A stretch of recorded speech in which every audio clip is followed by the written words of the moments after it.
The common mentality for Filipinos nowadays seems to focus on how the grass is greener on the other side, so to speak. This point of view is clearly shown in Yumo's essay as he voices his despair for the reputation of the Philippines. In doing this, though, they downgrade their take on the Philippines by mistakenly attempting to compare life here with life in a more developed and wealthy country, such as the US. Many have fallen into this trap and have forgotten to look at the other side of the story and acknowledge and appreciate the wonders our country has to offer. They will find that although all the bad aspects seem overwhelming, there's an equal amount of beauty to behold that is always there but often overlooked.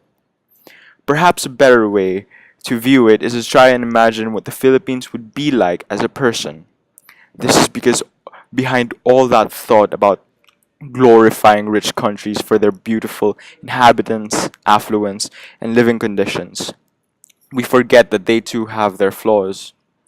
If the Philippines were a person, we'd say that she would be one big insecure pessimist. And yes, the Philippines is a girl. In relation to the Philippines being a girl, another one of Yumo's statements was that Filipinas were known by foreigners as being some kind of prostitutes. In reality, though, all countries have sex tourism. It's not exclusive to the Philippines, but that's not the point. Sex tourism is not a reflection of a country's inhabitants, but is, in fact, a result of living standards. The fact is that people are put on the spot to sell their bodies to provide for themselves because they have no means for work. Sure, it is disheartening and unfortunate to still be a developing country when other countries are rich, but that doesn't give people the right to hate on the circumstance. We're doing what we can, and those born lucky with good circumstances in life will never experience the same triumph we once did.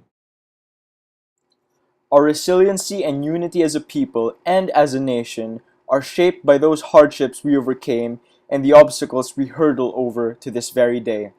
This determination and firm resolution is vividly shown in the history of our country. The Filipino heritage and culture is a blend of several races, Malay with Chinese, Spanish, Indian, and American admixtures. Our values and ways of life were shaped by several, sometimes conflicting, cultures, and the resulting blend is what makes our culture uniquely Filipino. In our veins run the rich Christian values of Europe, the pragmatic and democratic values of America, and the spiritual values of Asia. We have been touched by other cultures and we are proud. A Westerner may find Filipinos less autonomous and more dependent, but conversely, there are a lot of aspects of our heritage that are original and distinctly Filipino.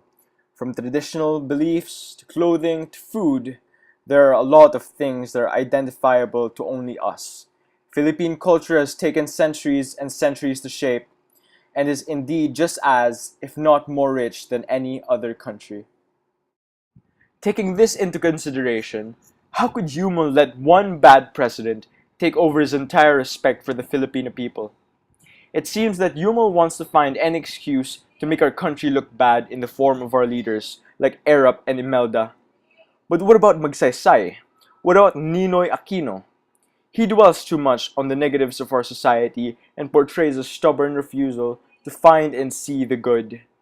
He conveys a strong sense of bias, one which is commonly associated with narrow-minded people who often fail to see the bigger picture. Overall, we agree with Yumo that there are some downsides of being a Filipino, but that just comes with being human. We have those faults due to our humanity, like every other country has their weaknesses. Although, we disagree with Yumo as he fails to remember that although the good qualities don't necessarily soften the bad, they are still there, available to be admired, to act as encouragement for those willing to see it. Therefore, we conclude that there is a sort of beauty in the balance the Philippines holds between good and bad qualities, and that it should not affect the choice of a person whether or not they would want to be Filipino.